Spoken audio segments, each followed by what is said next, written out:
Hi, welcome to Richard Kabili YouTube channel, and for today's tutorial, I will be teaching you on how to add language on iPhone X. But first, kindly subscribe to this channel and don't forget to hit the subscribe button and the bell to notify you for the new updates. And let's start. Using your iPhone X, from your home screen first, go to Settings.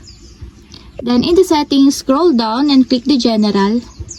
Then in the General, scroll down again and click the Language and Region.